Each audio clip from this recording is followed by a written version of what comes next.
Cedric Haynes is in the Storm Alert Center this afternoon monitoring the temperatures. And he has a closer look at the forecast for us. And of course, we're hoping for some relief, and we'll let him tell us if we get any.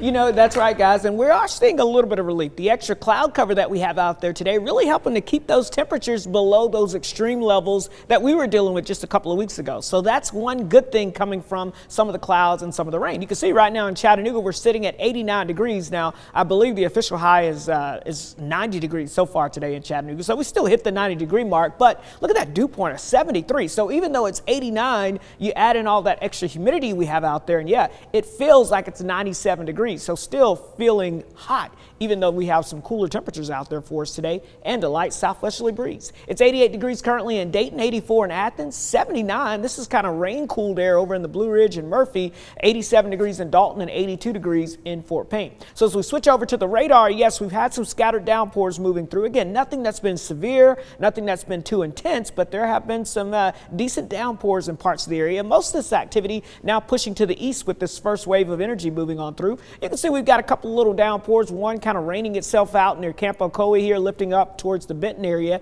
And then over here towards Dayton, or just south of Dayton now, we've got a decent downpour moving towards the Decatur area. Also had a sprinkle near Soddy Daisy earlier, but that's pushing on off towards the east. And then again, for our friends in the Blue Ridge, notice from Blue Ridge, LJ over towards Turtletown, Ducktown, now pushing towards Murphy. We've got some downpours and even some lightning with this activity. So remember, when thunder roars, go indoors if you hear that lightning and thunder kind of flashing in your area. But overall, should be a fairly tame evening. Now we're going to be watching this frontal boundary that's stalled out to our north, because you can see this is kind of the focus point for some of these scattered showers and waves to develop, and then they kind of drift south with the flow, which is moving from north to south across the area. So this is the pattern that we're going to really be in the next couple of afternoons. That's why I do think we're going to stay fairly active with that chance of afternoon scattered showers and storms. Now I want to show you something I typically don't show you. This is called the precipitable water map, or what we call PWATS in weather. What does that mean? That just tells us how much water we have, water content in the column of air. So if something comes along like a wet sponge and you squeeze it, you squeeze out a lot of moisture. When you squeeze out a dry sponge, well, nothing comes out. So that's what we look for to kind of tell you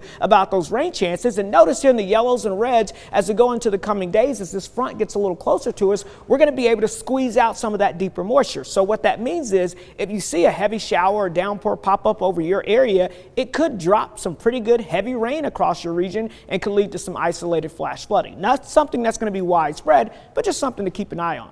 Futurecast will show us as we go throughout this evening. While we'll have a little lull over the next couple of hours, later on this evening, we could have some activity drifting in from the north, very similar to what we talked about just a moment ago. Notice that can move through the area during the overnight hours. And then as we start off your Tuesday, right now I'm thinking we start Tuesday off on a dry note, but as we go throughout the day on Tuesday, notice in the afternoon, we can start to see around lunchtime, a couple of little pop-ups showing up, very similar to today. And then notice that activity will be moving more west to east across the area. So more scattered afternoon downpours, but nothing too widespread. And notice in the Wednesday, we're going to watch one front fade out, but here comes another front. So the pattern will persist throughout the week. And notice as we get into your Thursday and especially into your Friday, this second front gets a little closer. So our rain chances may actually go up by the end of the week heading into the weekend, thanks to yet another front that will drift over the area. You can kind of see the Futurecast rainfall totals just south of this front adding up. This is kind of the zone where we'll see a wetter pattern. And notice, yeah, we're entrenched in that zone. The other good thing about this with the temperature trends, the cooler air mass,